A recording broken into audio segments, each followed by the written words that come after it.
Lawson has agreed to talk to me this evening, and we have some things that we know philosophically we have in common, but we also probably have differences of point of view, so it could be quite interesting. Anthea read history at Cambridge and was very early on a journalist at the Times, and since then she's worked for various NGOs, international organisations concerned with human rights. And I think it's fair enough to call her an activist. We'll talk about what's involved in being an activist in due course. In fact, she wrote a book called The Entangled Activist, and I'm not allowed to tell you the title of another book that's coming, but she has another book in the pipeline, and we may discuss some of what it's about. It's very exciting. I think she's even got herself arrested and dug up Parliament Square in order to create a vegetable garden and that kind of important civic activity. And I myself am not so much inclined to these things, but I did attend an illegal encampment in Hyde Park for Extinction Rebellion and talk to them. So that's about as far into being an activist as I've got. Although I'd like to think that there are other ways of changing people's thinking and so forth. So without more ado, I'd like to welcome you, Anthea, and ask you why you would like to talk to me about activism. Thanks, Ian. It's really lovely to be here with you. Yes, one of my preambular points, I think, is that I'd like that term activism and activist to be as wide as possible. There are all sorts of reactions to it, and lots of people like to think that they're not, and it can kind of preclude people thinking that they can do things to change when they take a look at activists and go, well, I don't want to do that, if that's what an activist is. I see it as really broad, writing and thinking and speaking, and many other forms of care for the world are definitely activism. I was thinking, actually, I went and found the letter I wrote to you in 2015 or 16 when I read the Master and His Emissary, and I was at that point just kind of coming out of about a decade, more than a decade, of, let's call it policy advocacy, which is a technical term for finding out information and presenting it to people in power, getting good access to them, elite forms of access, I suppose, through kind of connections and going to them directly rather than getting mass movements. So there I was, kind of getting all of this information, and I was grinding away at it. And the term we use lots is burnt out. I was starting to wonder if this was working, putting information in front of people, trying to influence them that way. And I was also spending a lot of time in the mountains at weekends, rock climbing and camping and floating about in rivers, and experiencing a more kind of full sense of life. And of course there's a disparity between the work environment and life, but it felt like more than that. I could sense almost the Cartesian split in myself and what I was doing. And here you were naming this in the culture. You were naming the way these two ways of understanding the world manifest in the culture. And I was also seeing, because I was just starting to think about this, like, could we do this differently? And so I was seeing sort of like all sorts of parallels. And this is why I'm interested to talk to you, because I was seeing parallels in what you were saying about the differences in how our brain hemispheres attend to the world, and some of the issues that were starting to come up, which I started to articulate in The Entangled Activist. And then later that year, The Matter of Things came out. And wow, you're smashing company on the page and it's fantastic. But here was even more of that. Okay, so if this is, you're setting out, this is how the right hemisphere attends to the world, and we think it's giving us a better view of things, a better view of reality. And here's what the world looks like if we really take the right hemisphere's view. And as I see it, that opens up all sorts of interesting ways of thinking about how we do activism differently, which is what I've been thinking about. Not that I've been cooking it up myself. I've basically spent the last few years in conversation with activists of many kinds, doing a wide variety of types of work to try and find, the different ways that we might try and subvert some of these ways in which we're entangled in the very problem. So Yes. it feels that there's a real confluence there. Of these ways. Yes, I mean, clearly we are, we're not atomistic, we are deeply entangled with one another, and our fates are held in common. But I think one of the things I picked up from your work is the difficulty.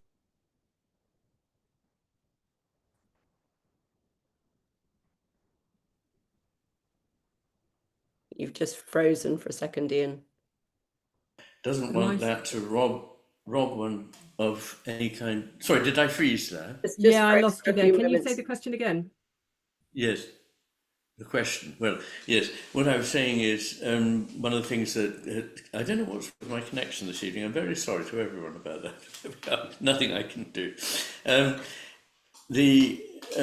of the things I pick up from your writing is the difficulty of balancing many things. In fact, that's probably what we will talk about quite a lot, is how you don't allow things to become overbalanced towards one or other kind of extreme, which is not a way of just being wishy-washy, but a very important way of being effective and not being blind to certain things.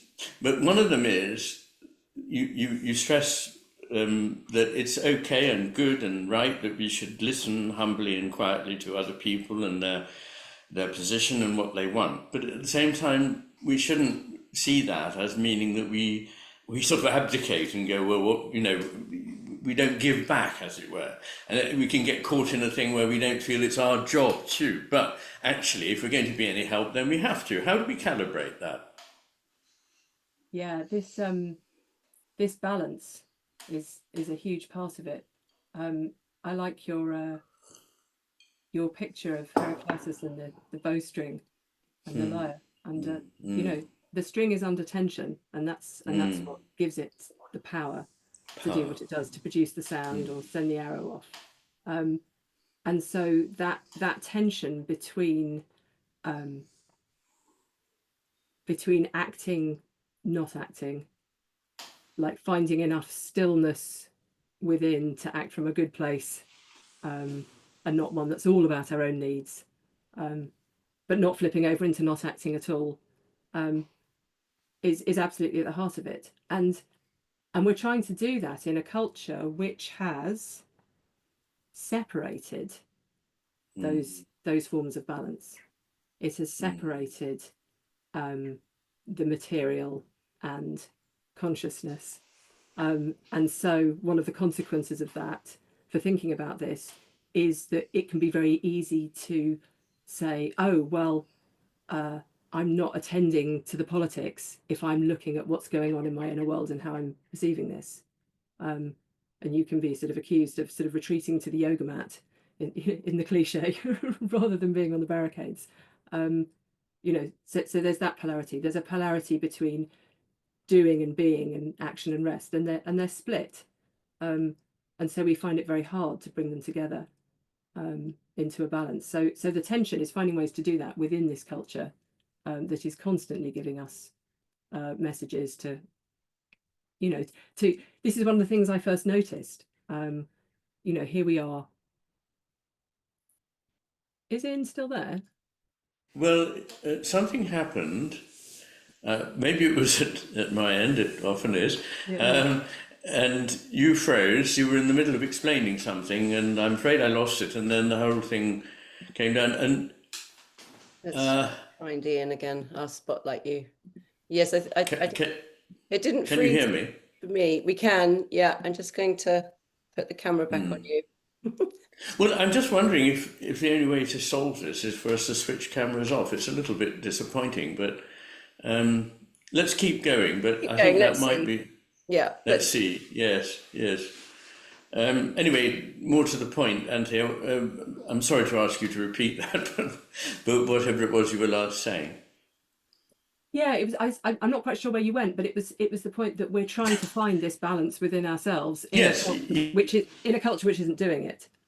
Yes, no, indeed, and in a culture in which, well, I might say, we've even lost.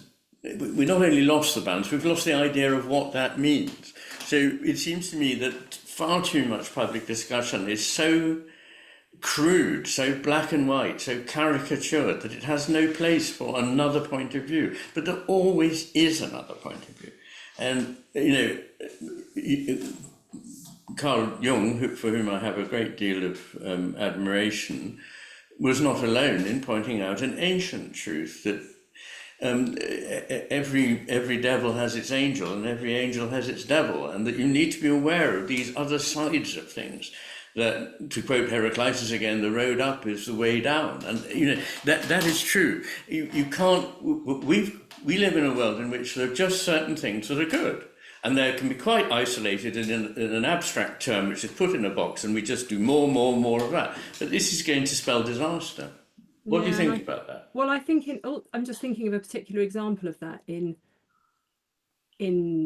forms of activism that are about speaking out publicly and about trying to influence. That in a culture that requires certainty to even take part, you don't get invited onto the news as a spokesperson to sort of hedge about and talk about balance. You've got 30 seconds, and when you do media training, I used to do loads of media. You can't piss about. Basically, you've got to have your 3 top points in your head, and you go, because you might get cut off any second. I know. So it's really it is genuinely hard in practice. It's one thing to talk about this and to have this as our kind of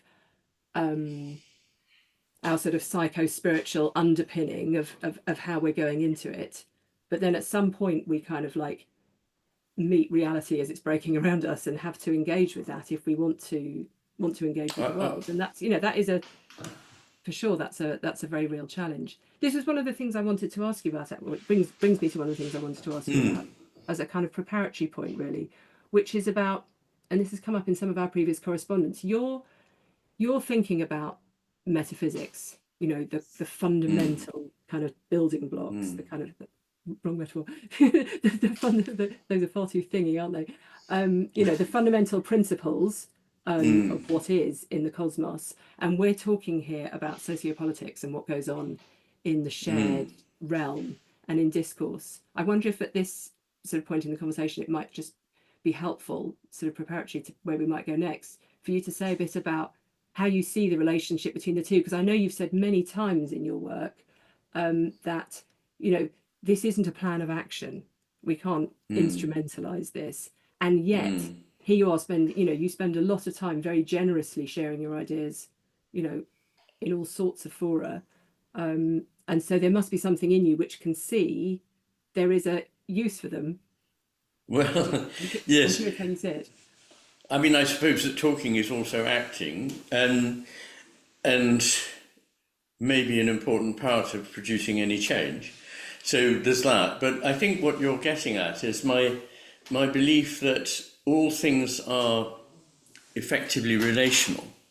That that covers at least two ideas. One is that no two things in the cosmos ultimately are completely disconnected from one another, and everything that exists in a network.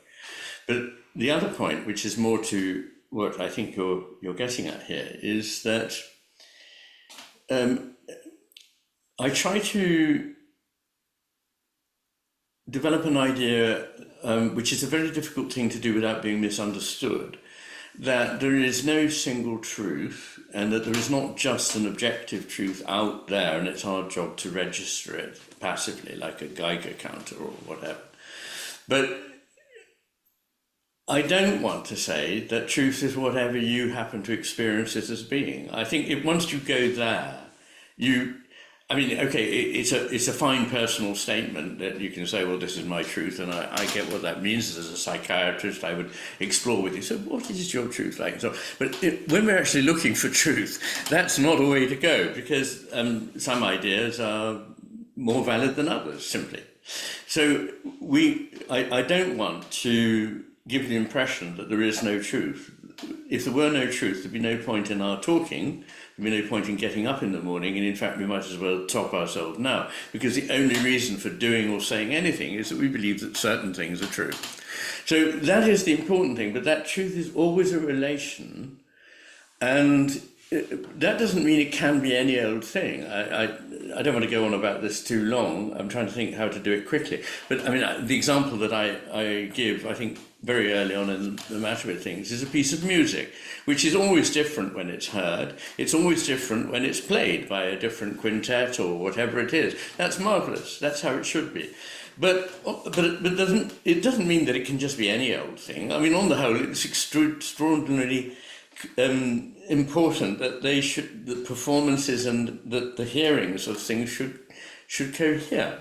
So that's the point I'm getting across there. Now, whether that, I mean, when it comes to socio-political truths, I think you're making a broader point, that the relation that people have from their culture, from their history and so on, changes what they see in the world, which is very important.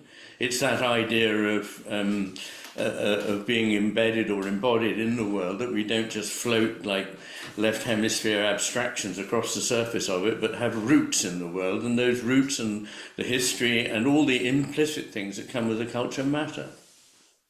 Yeah, that's right.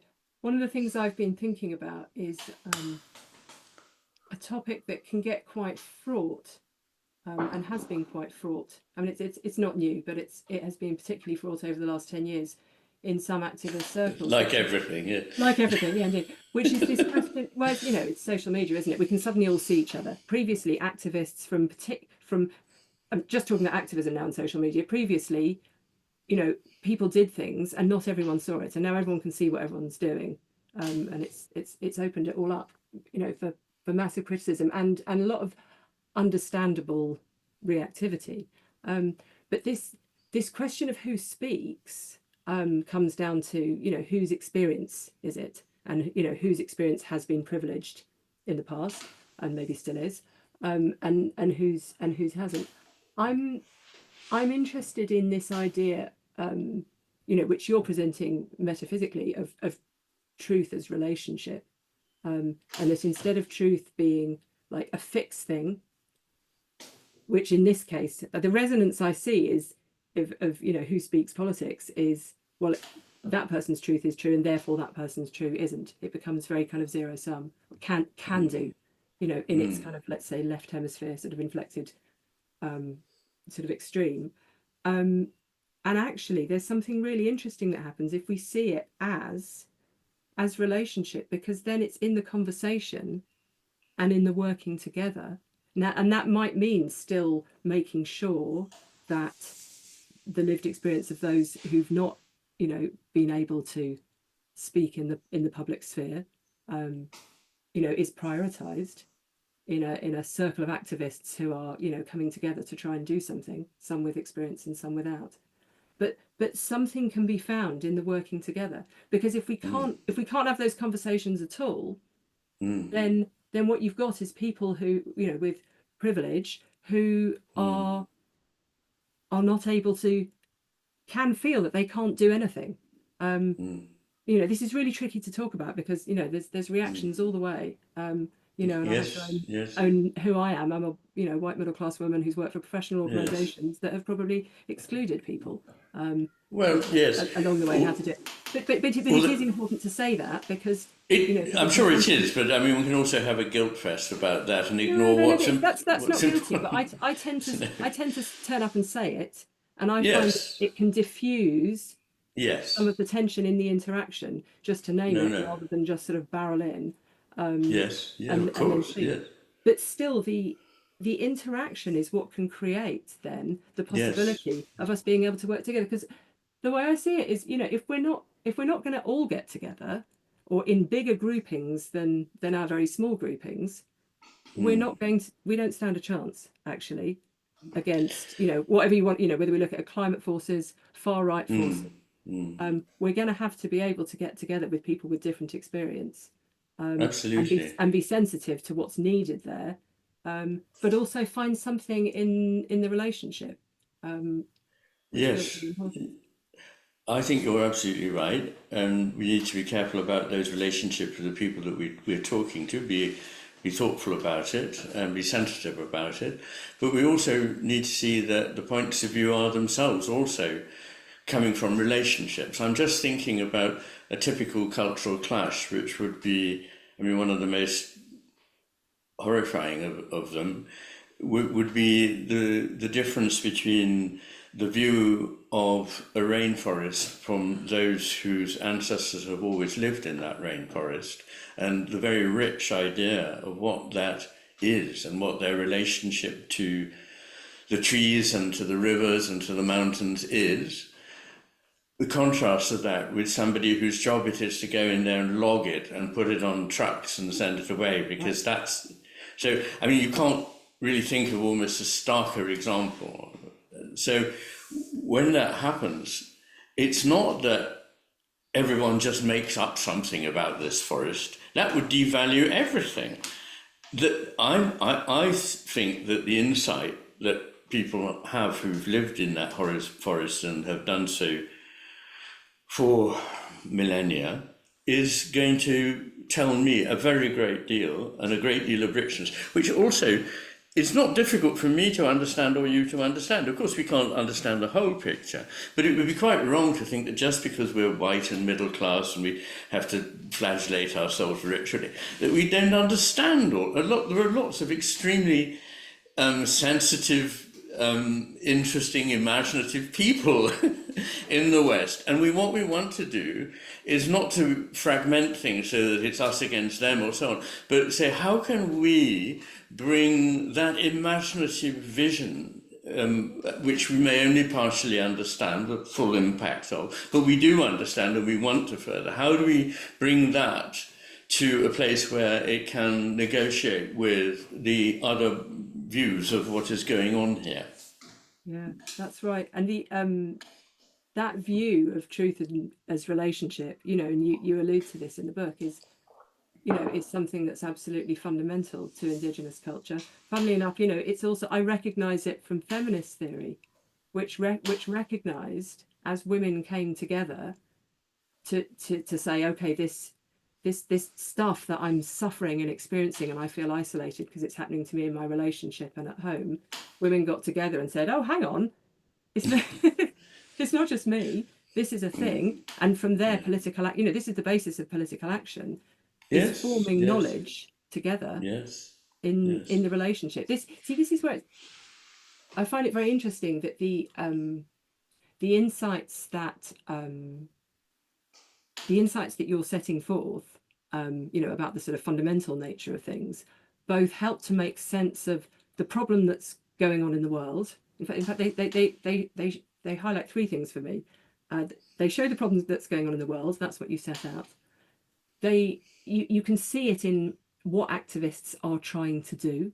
We're seeing exactly those problems. Everything that you set out, as someone sort of working on human rights in the environment, I went, oh my God, yes, you're articulating exactly what I see as wrong with the world and why I'm trying to make it better.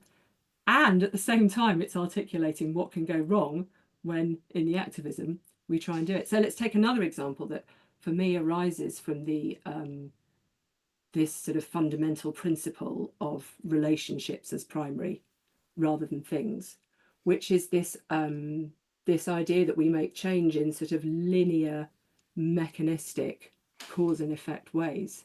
I found myself in preposterous situations when I was working for NGOs, trying to raise money from, grant-giving philanthropic organisations, who a while back adopted a form of information processing, I think adapted from the US military, called a log frame, short for logistical framework, is it? Somebody will say in the comments, I think that's what it is.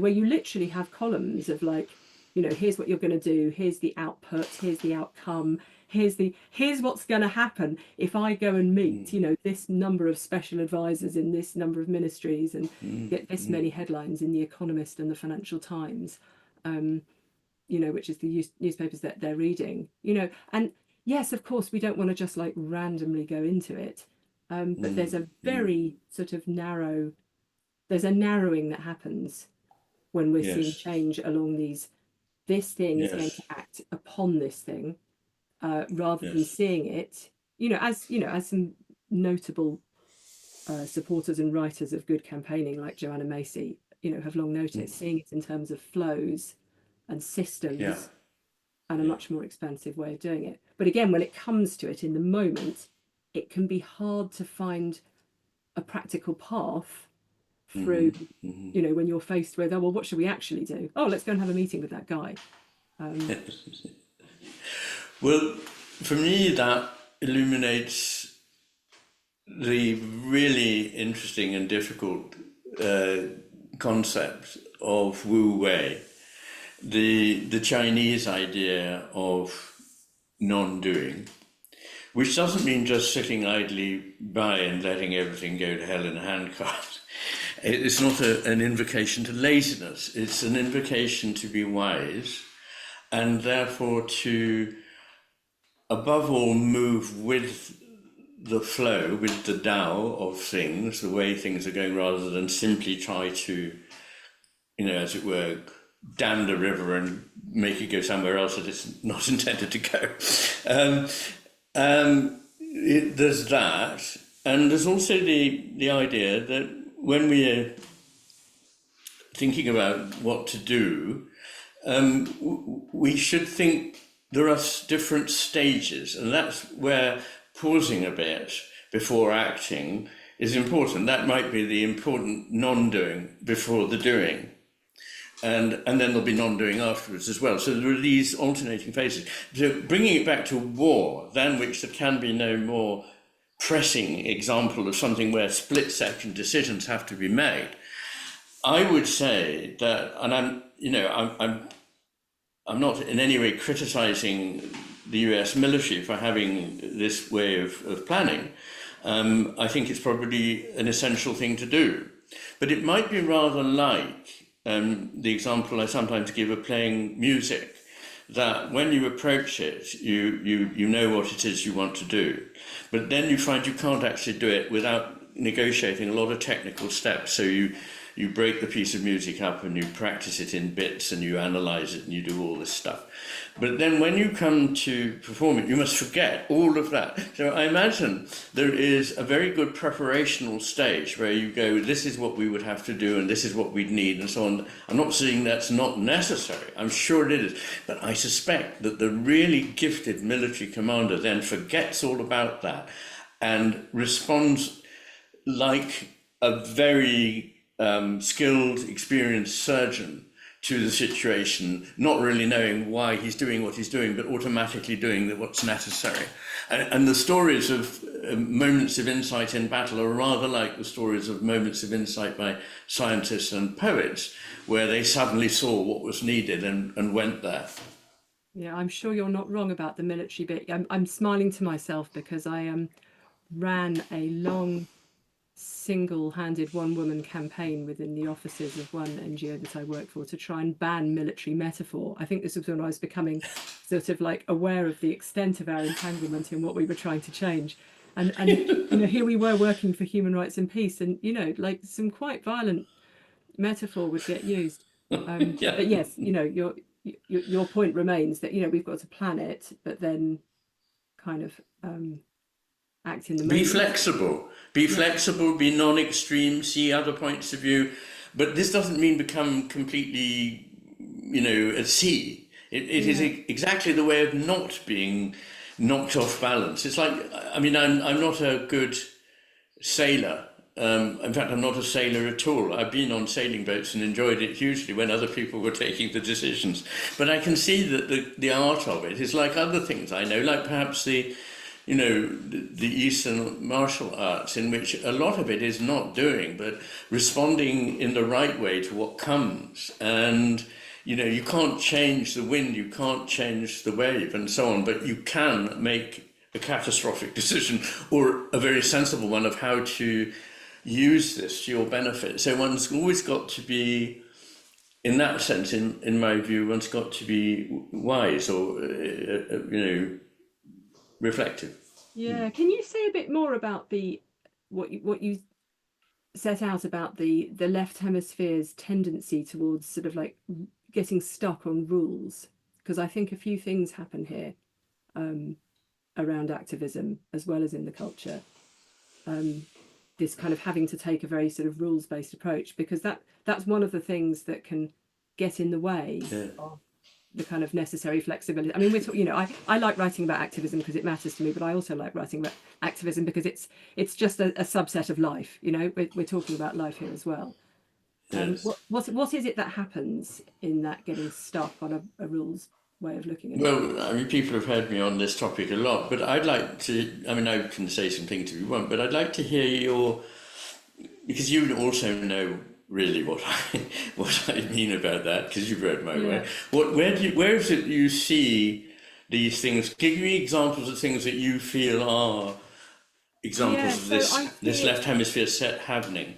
Yeah, I see it happening in the the purity stuff that happens around activism. And I'm What do you mean?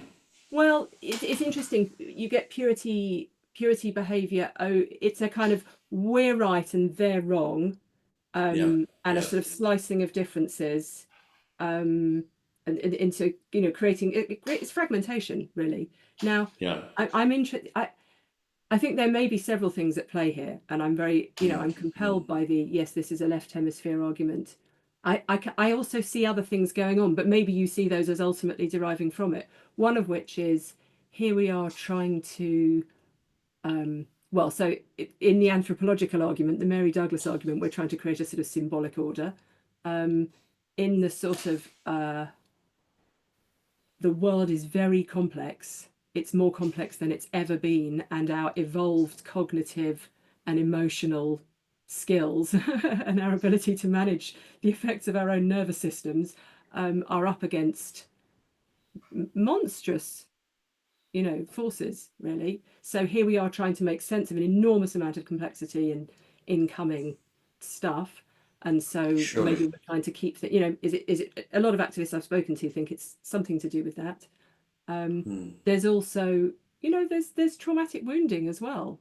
There's, you know, we you know, it can be a collective we, or it can be an I.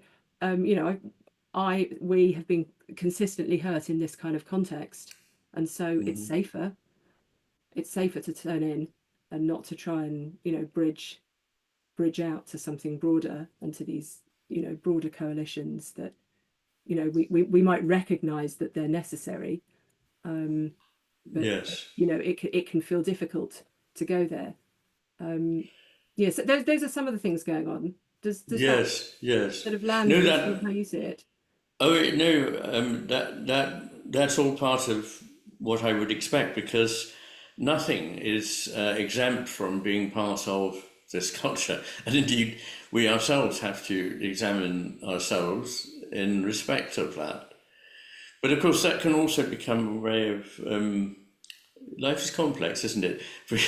For example, there are ways of being superior by being humble. So you can sort of, you can maintain a sort of a narcissistic pride that actually we're top of this morally, and at the same time you're basing yourself.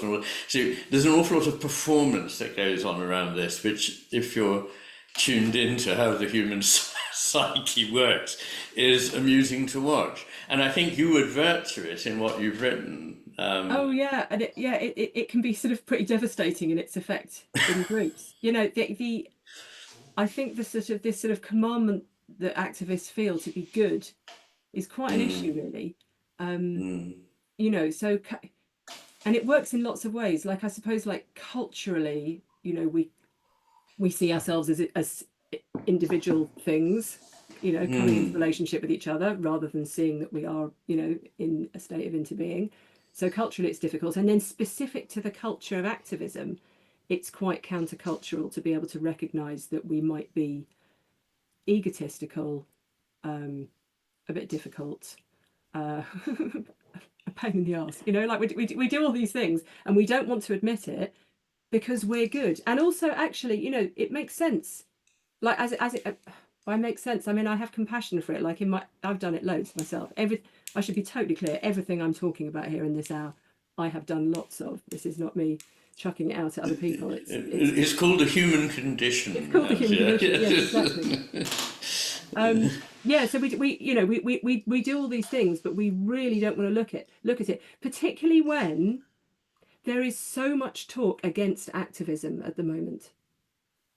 It is used against us. That's interesting. Yes, there is. You know, I spent quite a while. You know, so I published the Entangled Activist in 2021. I've got a new book coming out, a sequel next year, and at each stage I've had to like really think about, is this a good idea to do this? To actually like front up and talk about the problems with activism when there are so many people who are using their take on those, ultimately those same problems. You know, what are the problems? We get righteous, you know, we try and save people, you know, we sort of burn ourselves out, we cause conflict, you know, all that, the same set of things that I identify, you know, as part of our, you know, and I've been interviewing people for 7 years about this now, as part of our kind of condition, and what can we do better about it, are used against us by those who, you know, sometimes they're being strategic and they've got a political point they're trying to make. You know, the radical right is on the rise, and you know they'll happily kind of like, you know, use these same criticisms against us for culture war purposes, and for political purposes. So it does, you know, for all of these reasons. We're coming on to the, you know, the opposites and the shadow here, aren't we? This is one of the other things I want to talk about with you. It can be really hard to acknowledge this stuff, let alone, coming back to Jung, who I'm also very fond of, you know, our fundamental resistance to acknowledging the dark side of ourselves. You know, so important. That's part of it, isn't it? My time as a psychiatrist really showed me the meaning of how destructive not acknowledging the dark side is. And you get people who think they're being very good and kind and marvelous while they're actually being tyrannical, as part of their vision of what they should be. And you see this in the culture too, you know, that by definition, people are sort of unaware of the dark side. Otherwise, it wouldn't be dark, as it were. You would see it. And in our culture, there is so much that is said that doesn't recognise the dark side to what we're doing. It recognises the dark side to things that everybody agrees on, but it doesn't recognise the dark side to things that might be more controversial. So, and I can see that the dilemma for activism is that, I mean, one point of view, one I would share, is that we are in a dire predicament, that we need to act quickly if we are to avert various kinds of disaster. And for somebody to say we shouldn't be getting on with acting is irresponsible and can't possibly be wise. But there's another part that will say, actually, this whole movement is counterproductive. It's alienating the very people it wants to woo, and you get the problem of Just Stop Oil, which I think I don't know, but I think it's outlived its usefulness.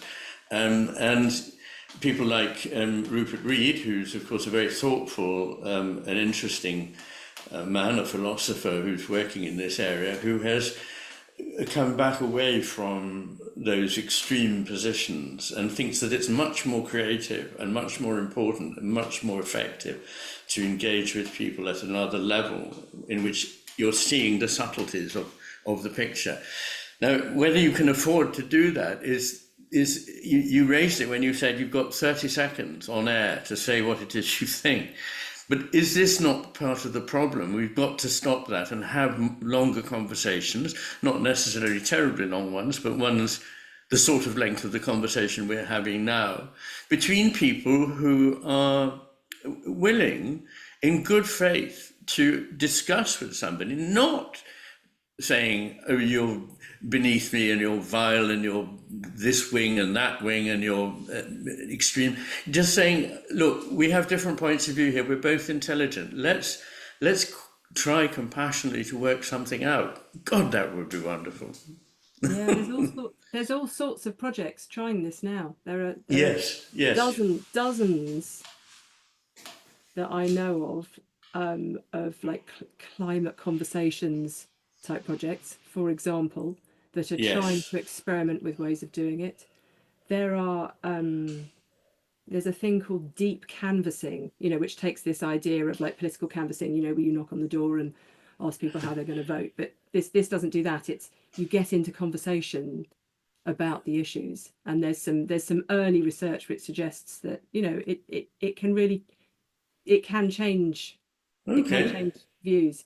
I'm part of a collective of grumpy middle-aged women who are going out on the street regularly to talk to people about our political system. Looking at what's going on in the UK. Very good. And what can happen at the next election. We're just like, we just can't not do anything. And so we're just starting the conversations. Now, do any of us know if that's going to work? No. Like there's this is one of the principles we've got to operate on, which is uncertainty. There's no clear kind of like log frame route here through the conversations. And there's even like some good questioning. A friend and colleague of mine, Sarah Stein Debrano, has just written a book called Don't Talk About Politics, which is about the limits of the liberal persuasion model. The very idea, and this comes to something you've written about, doesn't it? The very idea that we can set out to persuade people of something that they're, like not, currently thinking is, it can be coercive.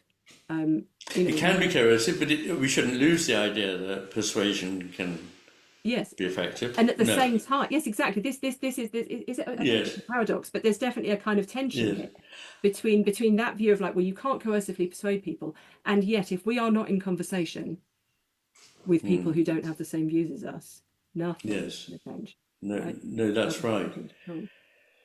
I mean, I'm extremely sympathetic to the causes that you have been supporting.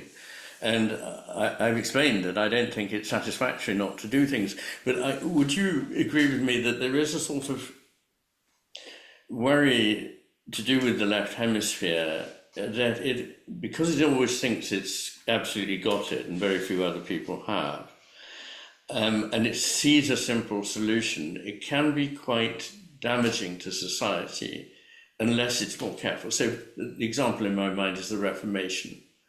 These extraordinary accounts of the destruction of priceless works of art by a few people with a few sledgehammers. For what? And they were very self-righteous people, but they weren't necessarily very nice or good people. So self-righteousness is a problem. Having a quick fix that involves destroying things and despising people who don't join you is never a good idea. So at least we've laid out some of the things that are not advisable, but now we have to think about what would be advisable here. Because I think there can be a tendency among activists to have that puritanical pride, that they forego these things and other people are just, unable to see that they need to go without things, and that's not it's not a good platform to stand on, and it means that probably in the end you'll have to get violent, and that's not something we want to see. So helping people see a broader picture in which they can see for themselves what it is that's necessary is good. There was an interesting piece of research in the last few months from an outfit called More in Common that was set up after Joe Cox MP was murdered shortly before the Brexit vote in 2016, and they produce kind of polling-based research showing the extent to which, in her words, we have more in common than divides us. But they did an interesting number on a sort of category. They've kind of like divided up the population not on, you know, the old ABC, you know, electoral, not electoral, you know, the kind of social data, you know, class-based. They've done it on kind of people's kind of political predilections, but separate from party. And so there's a, you know, it's a classic liberals, there's civic pragmatists, there's disengaged battlers. They've done it a bit like that. You know, you can map it onto where the support is going, but it doesn't map directly. And they have interesting convergences and things in common. Anyway, they did a number on progressive activists, and the really striking thing that came out of it, I haven't got the percentage number in my mind, but it was the extent to which progressive activists kind of overestimate the extent to which other people see the world in the way that I should say we do. I think it's like between 10 and 13% of the population count as this. It's people who are super politically engaged, you know, will always turn out. You know, I know this, I live in a small town, like the same people turn up for all the stuff that happens. All the people that had done transition towns turned up when Extinction Rebellion started.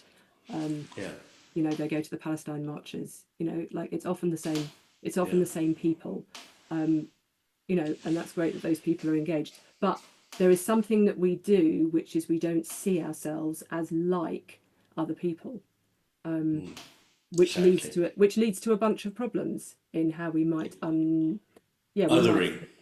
Well, A we other them, and B we forget that our ways of doing stuff, ways of living, priorities. This is often a class issue as well. You know, it can be quite sort of the forms of activism that can be problematic are often kind of like rooted in middle class norms that can be deeply alienating to a lot of people because they just can't see themselves in it. It's like, you know, I almost suggest. Sorry, didn't mean to cut across it. No, carry on, please. Sorry. Oh, I've just come to a pause there. Yeah, go on. Okay, sorry. I was going to say it's only occurred to me now, really, but I think, although I've had inklings of it, but I think that it's easier for people who are working class and probably not a higher level of education to see differences, different points of view and nuances than the so-called highly educated elite who have been so indoctrinated in a certain way of looking at the world that they look down on everybody who doesn't think the way they do, including the working class. So there may be how education works, do you think? This kind of prioritizing of a certain... Well, not how real education works. True education is enabling people to see the virtue in different positions and to be able to move between them and see them and yet come to some reasonable consensus of what we should be doing. But I think it stopped being that at least 60 years ago, and has become more a matter of pushing information into children, which is really not an education at all, or telling them techniques for doing things. That's not an education. Education is drawing out their imagination so that they can understand what other people mean, what their culture has really been like, what music is like, what, you know, all of that. But that's, you know, being suppressed by people who want technical subjects only, and there are, you know, 4 reasons why you like Jane Austen, and if you don't say them all in your essay, then you don't get full marks, and ridiculous things like that. Although I'm probably way beyond the time even imagining that somebody as great as Jane Austen could be the subject of an English A-level. I mean, by now, good heavens, I'm so out of touch. Anyway, I've got kids in the school system, and everything you say absolutely stands. But I'm really interested to come back to this point of something is happening in education to give people who come out with, you know, those kind of qualifications that give rise to middle class jobs then to some kind of idea of, I mean, are you saying it's a superiority basically that prevents... It's a complex thing, isn't it, in which your superiority is your inferiority and your inferiority is your superiority. Sorry, there are coincidences of opposites. No, are we talking about a sort of narcissistic wound kind of thing? Yeah, yes. Sort of thing, yes. Yeah, that's right. But where were we going? Because we can potentially we can potentially go in several directions, and I'm just going to refer to my enormous list of things that we want to hand over to Q&A in about 10 minutes. So we've got about 10 minutes, so I want to see what I most wanted to ask you about. Yes. Yeah, it's about values. And actually, I've noticed a couple of comments come up about values, because this comes up this question of how we influence people. So what do you think is, we have to be careful not to say, as a result of like too much kind of immersion in left hemisphere, right hemisphere kind of dichotomies, and say, well, that's a left hemisphere sort of person and that's a right hemisphere sort of person, right? Like we can't do that. It's active in the culture, and so it comes through with us. It's also true that the left hemisphere sort of sees things more in terms of dominance and power, definitely. And utility. And so the question for me that follows from that is, what is going on, and is it anything to do with, a hemisphere way of looking at things, when people are embodying, acting from values, or at least signing up to value, which is what's happening in the culture at the moment, right? Values of dominance and power over. Can we talk about that sort of in definitely terms? And is it useful to do so, and how can we see it? Well, I mean, unfortunately, it does align perfectly with what we know about the two brain hemispheres. So the reason they've evolved separately is so that the left hemisphere can be the one that grabs, gets, and uses. So its value is a value of power, effectively. As we mature, one hopes that the right hemisphere is encouraged by the culture, and I don't just mean by schooling, but nowadays that would be a lot of it, but in the past by the whole business of living in a community close to nature that was a spiritual community in a spiritual cosmos. That would enable all kinds of subtle things that only the right hemisphere can understand, the left hemisphere just doesn't compute, to speak to us, and it would enable the values of things like goodness, beauty, and truth to become important in at least professed to live for. I mean, of course, people are fallible and don't live up to their values, but it's shocking that we live in an age where it is actually thought right and proper that we should be arrogant, we should be vain, we should seek for power and control. It's a terrible thing that we've got used to, this kind of way of thinking it. That's how I should be in relation to my fellow humans. That's how I should be in relation to nature.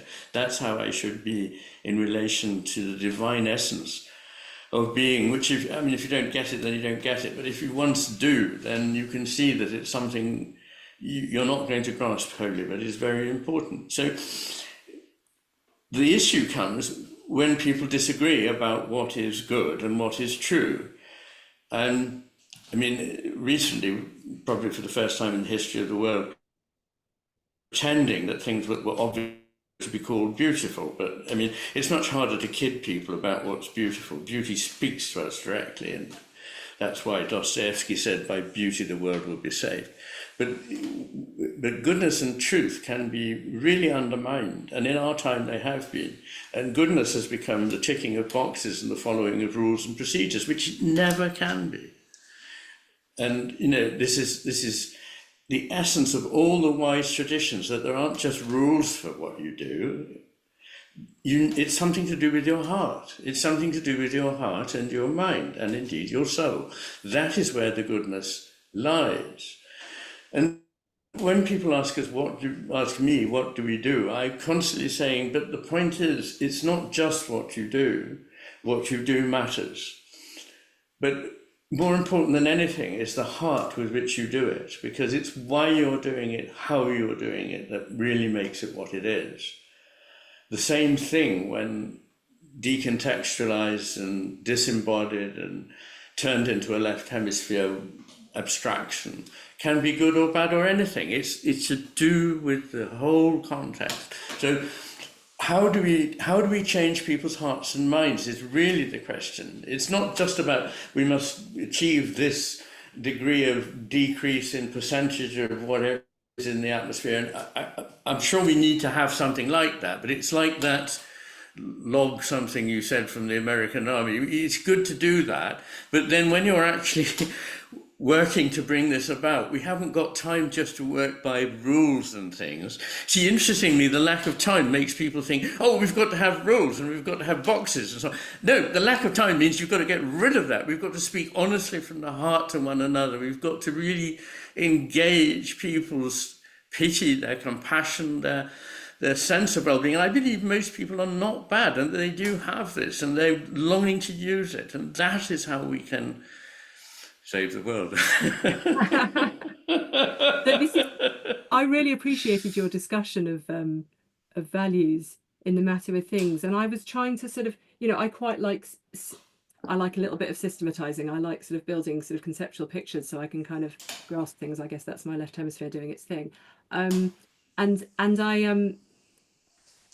I was thinking about there's a set of like some research in the social sciences which has been drawn on over the last like 10-15 years in some campaigner circles, research on the values that people hold, framed differently from how you're talking about it. You know, you're talking at fundamental values existing prior to our perception of them, you know, which I really like that way of thinking about it. But this is talking about the values that people, I suppose, kind of consciously, maybe sometimes unconsciously hold. And what the researchers have found is they tend to cluster together, in that you're more likely to hold certain values if you hold the ones adjacent to them, and you know they get mapped out on a kind of a sort of circumplex, I suppose. And one of the robust findings from there are a couple of robust findings. One is that the ones opposite each other as they're presented on this thing cancel each other out. It is very, you know, just as it's very hard to see, you've got one of these pictures in the book, it's very hard to see the woman at her dressing table and the skull at the same time. Your brain has to do one or the other. It's hard to hold values of universalism and benevolence at the same time as values of status and power, you know, and we can see that those are, you know, we could put a left hemisphere and right hemisphere kind of perception on those.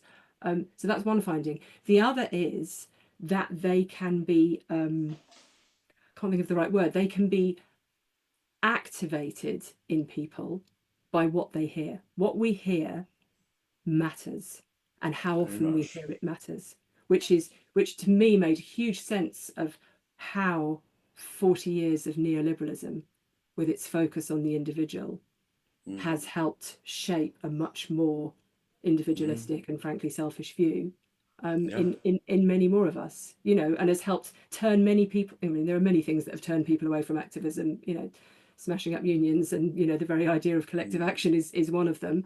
But another is our very perception of ourselves as individual actors. So the question then is, what is it we need to do to, you know, to activate more of these values in people?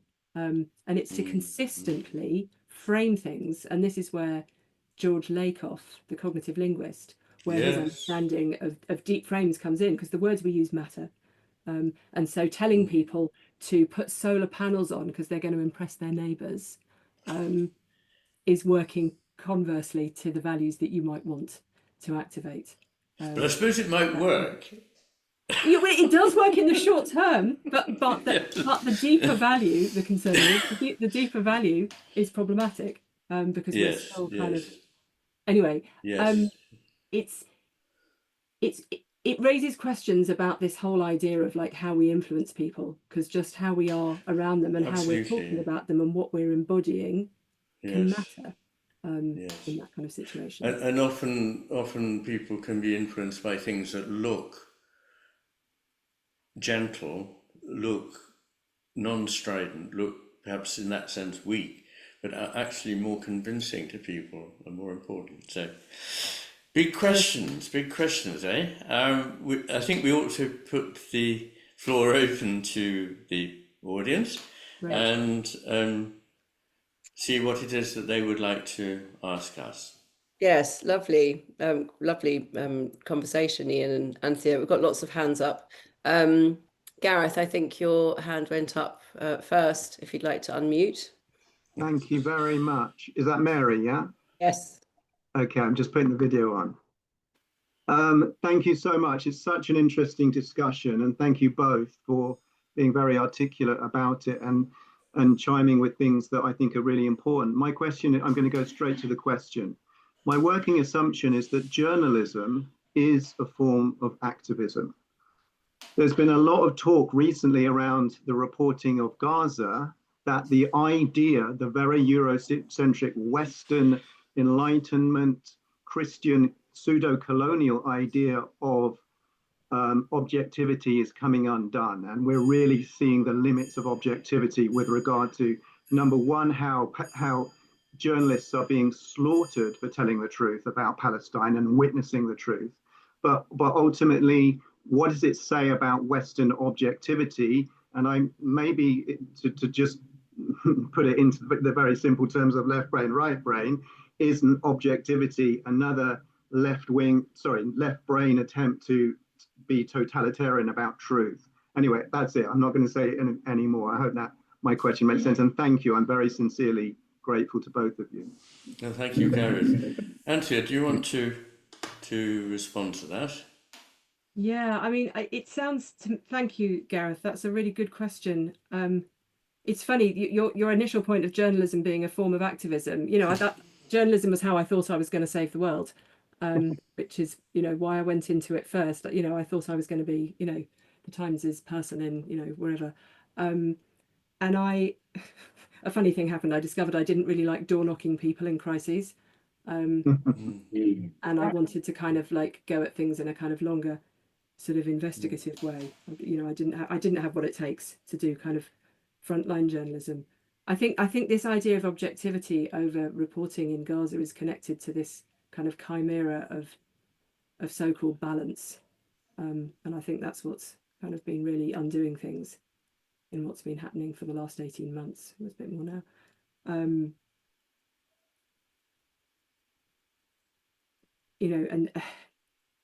the journalists being killed. This is what empire does. This idea that journalists can be separate from that is, that's happening everywhere. Journalist deaths as well. Like the increase in pressure upon the reporting of things. But yeah, the whole idea of objectivity, to me, is there's some really interesting discussions of this going on. Is this separation, this idea of the heart somehow being separated, and I see a lot of correspondents like pushing back on that, and trying to do it. There's been very interesting discussions about who it is, who's in charge in newsrooms as well. Some of you may have seen some of that, and whether we are, what's my we there? I should be careful about my we. Who am I saying? I was kind of identifying with with newsrooms there. Who are the people in newsrooms, and are they sufficiently kind of attuned to what's going on to be able to make good decisions about what constitutes objectivity? And the answer at the moment appears to be no. Well, I'd just like to add that I think I'd like to put in a fairly strong word for objectivity. It's often misunderstood as meaning not engaging or not feeling. But objectivity is that very hard-won ability to be able to see a very complex situation with different sides to it. And once people are allowed to get hot-headed and go off on one particular point of view, it's damaging to everyone, and particularly to our ability to understand actually what's going on. That requires people who are not without their feelings, but are able to set them aside while they explain the complexities of the situation in a way that does justice to both sides of a conflict. And I think that's so important that it's almost, without it, we might as well not have journalism, because otherwise all we've got is people shouting. I'd love to come back on that, Ian, if I may, but I don't want to monopolise. So, yes. So maybe yes. another time. Thank you. Okay. Thank you, both of you. Thank you. Thank you. Abelardo, is that correct, your name? Yes, that's my name. Thank you very much. My question has to do with how can we understand the psyche of the elites in power in the world today, who some of whom are genuine negationists, for example, of climate change, and they believe that we have to, continue the kind of civilization that has been created for over the past 300 years, this industrial technical civilization, which is self-destroying us.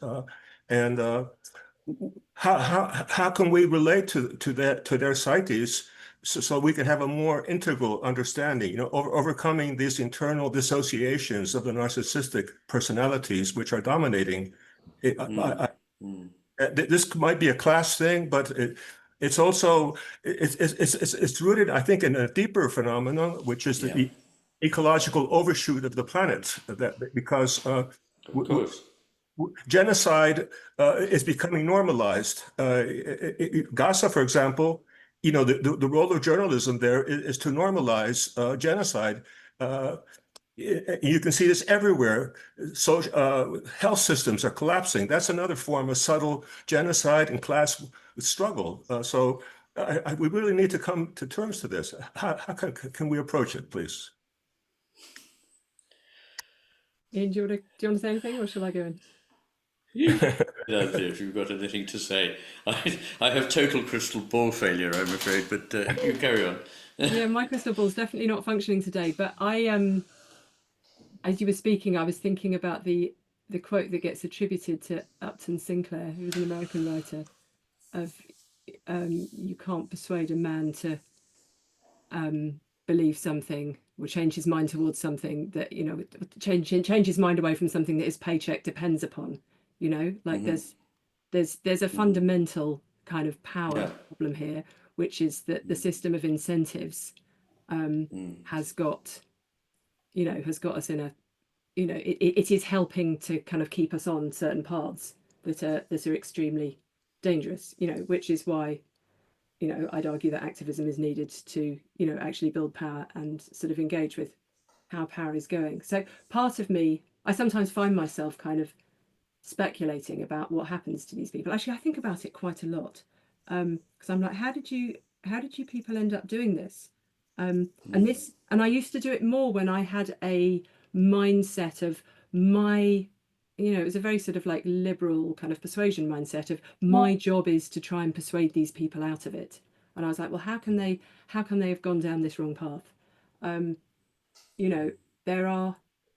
There are fundamentally different ways of manifesting your humanity, and that is a route that to me, we need to look at the incentives, we need to look at the system of power, and go at it. I mean, I suppose what I'm saying is, like, I'm not saying there's no point thinking about their psyche, and of course we have to understand where this is coming from, but when they've got to that position and they are consistently doing things which go against life, then what can we do with that? We've got to like do the two classic things of building the alternatives, and trying to find ways to fight the power, because we're not going to change them. I'm afraid maybe it's a kind of like an old activist thing. I've become kind of cynical about the possibility that something can be done with people when they're when they're consistently acting in these ways. But I might be revealing something of the limitations of my own psyche there. Well, yes, I mean, I should make two observations, really.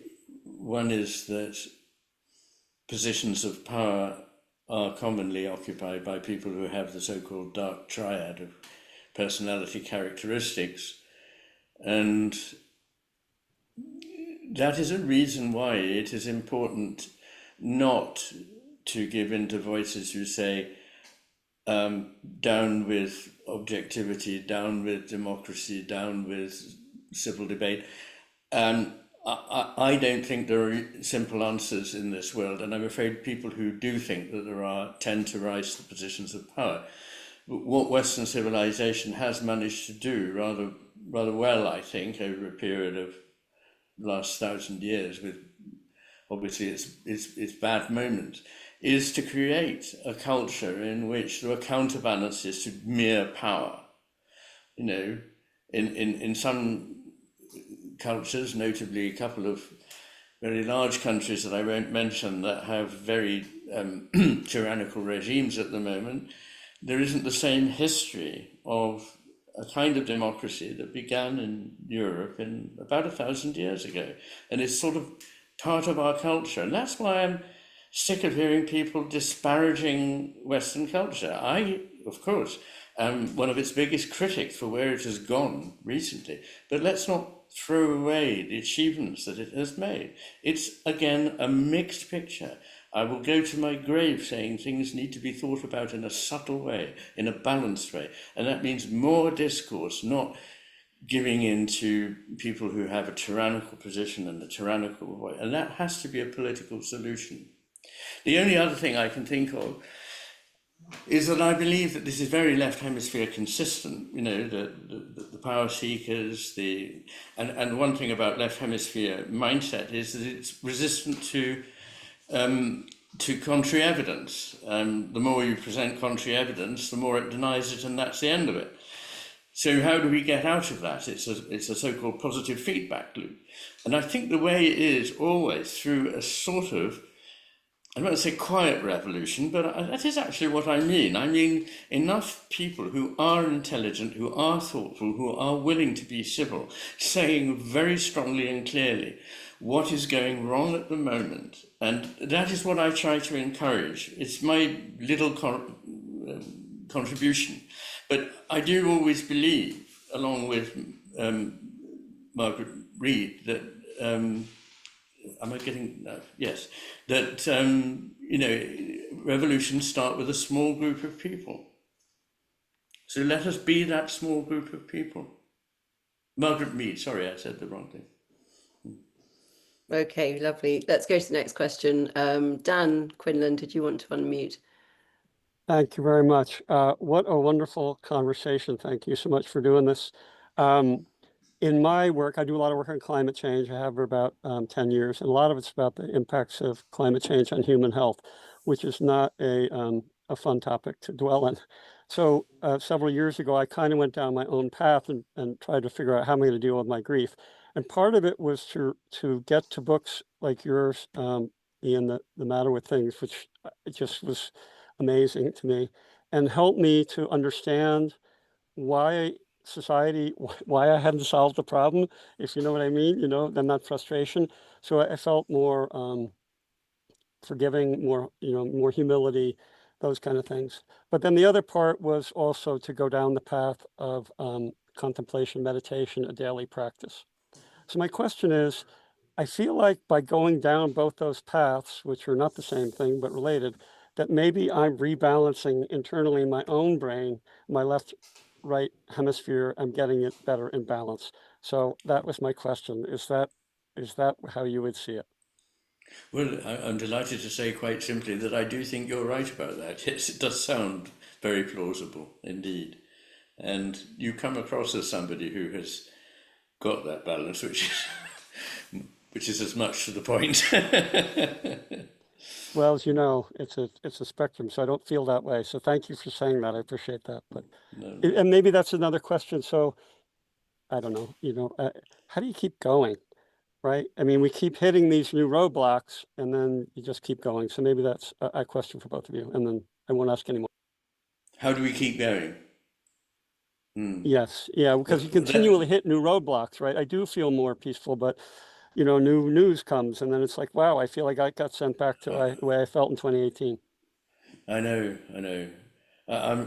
You will be amazed to know I haven't got a quick answer to that one. I do talk about, and increasingly do talk about, the dire problems of AI, but that's all I can say at the moment. Okay. Yeah, the way I keep going, this will sound too simplistic, but I'll try and summarize it, is detaching myself, detaching my desire for change from a kind of attachment to the outcome. Yes. And I don't know if this is a stage of life thing. I'm almost certainly now officially in the middle age category, and I was not thinking like this when I was 27. I can tell you that now. But I no longer think that I'm going to fix this in my lifetime. I'm just contributing towards the, you know, the good, what I want as the good in the time that I've got available. And I'm sure that many people would say, wow, what unbelievable brackets privilege, close brackets hubris to have ever thought that you could have done it anyway. You know, no. a lot of people in lifelong struggle wouldn't dream of saying that because it's already intergenerational before they've even got there. But look, that's what I came in with, that idea of, you know, that very kind of like, okay, I'm going to do something here, you know, and I've crashed and burned several times, lost my health a couple of times, and come back. And so now it's kind of process rather than destination, you know, which doesn't mean that I don't set goals. But yeah, it's something about that. You know, let me report back in 10 years' time and tell you how that's going. I'm sorry, Dad, I don't want to take up any more time from other questioners, but I misunderstood your question. I didn't think you were asking me how I managed. I thought you were asking how do we carry on. But if you're asking that, the answer is prayer, nature, and the Times cryptic crossword. Thank you for that. Thank you. Okay, next question, Terry Rankin, if you want to unmute. Yeah, first let me say thank you both, Iain and Aletha. This has been an enlightening and motivational exchange, and I've appreciated the questioners as well. My question goes along the following lines. I'm increasingly inclined to see the enemy of peaceful activism as a 21st century global Fourth Reich of fascist oligarchs and warmongering corporatists, kind of in the line of Umberto Eco from 1995. Or fascism. Is this a reasonable assessment and a rational perspective on the truth about the reality of these times? Is, as Sartre suggested, fighting fascism because it's fascism, not expecting victory and doing so peacefully, is that the proper heart, soul, mind, and strength to embrace in these times? Finally, what does the white rose resistance of our times look like?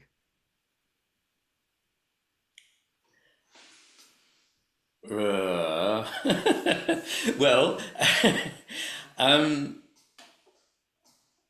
mean, of course, I know what you're getting at, but I dislike historical analogies that are highly inflammatory. So I'm trying to avoid saying that people who go ahead and damage the environment in the colossal ways that they do are somehow akin to the worst successes of the Third Reich. But I do think that you're right that it is a very important part of what's going on. And I see it as part of an attack on nature. I see it as not just the triumph of capitalism and so on. That's, of course, all wrapped up in it. Hello? Somebody decided I needed putting in my place there. But anyway, I want to hear, you are what? I don't know. Anyway, let's carry on as though nothing had happened. So what I'm saying is, I think it's bigger than that. I think it's an attack on nature.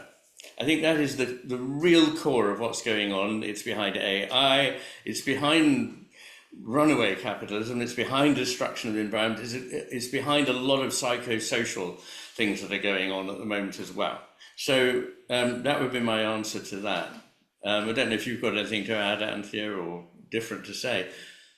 Not massively. Yeah, I mean, it's no. I feel like the it's the forces that act against life, you know, manifest in kind of repeating patterns in new contexts each time, right? Yes. The desire for domination over life, yes. You know, has its many manifestations, you know, and they come through history. There's the Yes. there's the consistent one of patriarchy. You know, like they just keep going. And so the work is to keep working. This one's definitely beyond my lifetime, to put life at the centre I love that, and I of agree everything we with that. do. I think that's Let's what we have, do. what would it look like to have political systems that put life at the centre? Which really means honouring what you're saying, Ian, about, the basis of life, which is, the interrelationality of everything.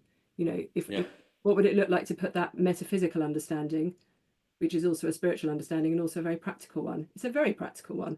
It has many practical applications. But yeah, the forces against that will keep coming. They always do. Tony Benn, the late MP, said every generation has to fight for its rights. He was talking in the language of rights, and you can take it that way, but I see that applying much more broadly to these anti-life forces as I see them.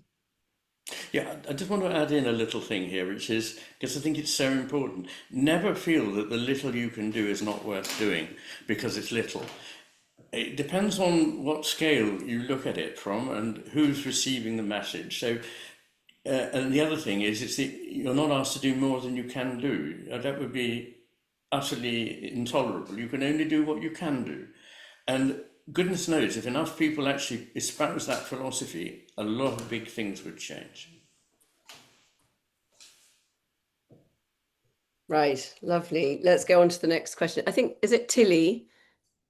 It's Rowan. Rowan, sorry. Yeah, Rowan. That's all right. Yeah, first of all, just want to thank you for your work, Ian. Really, really appreciating it, and I'm very excited by it as well. I have a background in ecology, and I'm also a meditator, and yeah, it feels like it speaks to both places. I'm also involved in JSO, Just Stop Oil, and I picked up that you said JSO has outlived its usefulness, and I just wondered if well, it suggests to me that you thought that at one point it was useful, and I wondered if you would be able to say more about that. Oh, well, thank you. You on the spot a bit. Sorry. You're slightly on the spot. I mean, I understand why Just Stop Oil did the things that it did, and perhaps even does. I don't know whether it's continuing. But I'm one of those who think that on the whole this alienated a lot of people. And I must say I never rejoiced when I saw some new thing defaced. And people who were held up on a motorway for hours and so on. I think it's counterproductive, but I can understand the frustration of people who say, but how can we get our message heard? I suppose, to come back to something I've been saying, it's not necessarily by shouting the loudest. Yeah, I didn't pick up on it when you said it because we moved on to something else. I've got really mixed feelings about it. I think a lot of activists do, because a lot of us see the need for, let's call it movement ecology, where there are radical things going on, there are sort of more acceptable things going on, and we're also seeing there's really mixed research coming out at the moment. The social movement theorists are kind of onto this at the moment. And there've been a few pieces of research showing that it doesn't make a huge difference. There've been some saying it actively alienates. One of the more consistent findings about disruptive protest is, and protest more generally, is that it has its biggest effect on those who take part, not on those who witness it, because you then kind of start acting more in accordance with the views that you've been espousing. So there are Rebecca Solnit, who writes, an American writer who writes beautifully about activism. She's written many books. She's very articulate about this. The things that you do are not necessarily measured, if indeed they're measured at all. That's a very left hemisphere perspective. They're not measured in their immediate outcome. It plays out over years in all sorts of like non-linear ways in terms of the potential impact that they might have. Thanks, Anthea. I'm going to jump on to the next question. And thanks, Rowan, for your question. Tracy, would you like to unmute? Yep. Hi, thank you very much. Just a beautiful, beautiful discussion, and thank you, by the way, for your works and your books. Somebody commented in our chat that it was like a lift every time, you know, we read things and hear things from you, and I certainly want to echo that. You know, my comment today, and I always wanted to ask some of your feedback, is that, you know, I'm in the United States, and over the years and in the course of my lifetime, I'm nearly 60 now, but, you know, I've seen us go from a place of exploration. You know, you commented on nature, the beauty, the interaction with that, and the open mind and the open soul in many ways. And we've gone to a culture where strength is king. And I'm finding it not only in our mindset, but in our physicality, to the extent that it's been embodied, where so many young people are going to gyms nowadays. Everything's about strength, force, but physicality. And I just have a question. Is there a way for people to have a shift so that it's not as physically embodied? Because I feel that once it's at that level, it's hard to pick it up and move it back to a more open perspective. Shall I go on that, Anthea?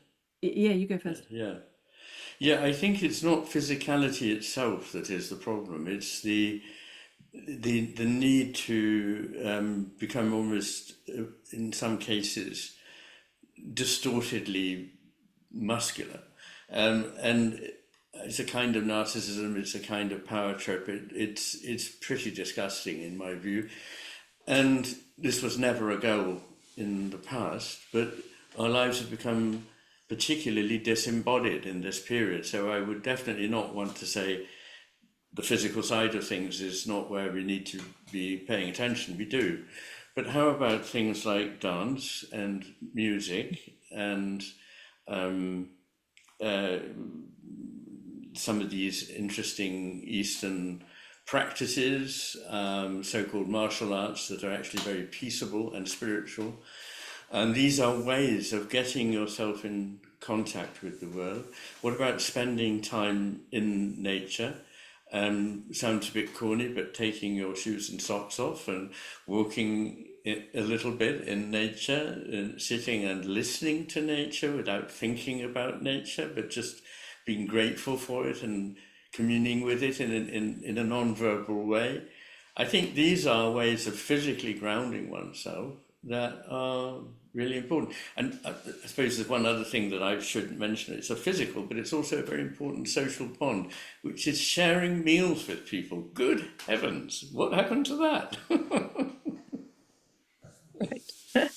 I just wanted to add, there's something about that sort of focus on strength, and I saw a comment flash up quickly. I'm not following them, all of them completely, about, well, what's wrong with strength? It's like there's a distortion when the, you know, in polarizing times, what gets distorted is the relationship between things. So, you know, strength in itself is not a bad thing necessarily, but strength kind of disconnected from, you know, what should we put on the other side of the archetype? You know, compassion, you know, whatever it is, something about, you know, power with rather than power over becomes a problem. And I agree with you, Tracy. It is, you know, this is why, like, understanding how values work and how values can shift is so important, and why the media's got such a outsized role in this, because they amplify so much of the bad stuff going on.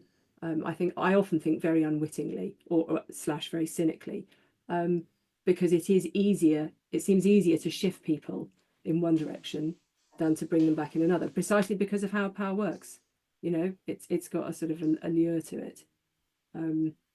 And, you know, it makes people feel comfortable if they've got sort of, you know, needs for that. So, yeah, it is like something we've really got to think about. Thanks. Thank you for all of your questions. I think we've probably come to the end of our session now. I'm sorry for those of you who still have hands up, but you're welcome to contact Anthea via her website or sign up for her newsletter. And you can also email us at support@channelmcgilchrist.com. What a wonderful conversation. And just thank you, Anthea, for coming. Thank you to everybody for coming. And I'll hand back to Iain just to close. Well, I'd just like to say I've thoroughly enjoyed our conversation, Anthea. I've been looking forward to it for a while, and I think it was a good conversation. Thank you very much for giving the time to come and talk with me. And I'm sorry I didn't get to listen to a lot of other people's very interesting remarks, but one of the ways I try to do that is to have the feed, the chat sent to me. So, but unfortunately, it has to be saved before we all, not individually, but before the whole thing is closed down. So perhaps we could do that, Jay. Yeah. And see you at the next whatever it is that. Yeah. I don't know what it will be. I mean, it's anybody's guess, really. So let's see what happens next. Okay. Thanks, Ian, ever so much. I've really enjoyed it. Really appreciate Thank you. And Thanks thank you very much, Anthea. Thank you, Anthea. Thank you. Go well, everybody. Good evening. Indeed. Bye. Thank you. Bye-bye. Bye. Thank you very much.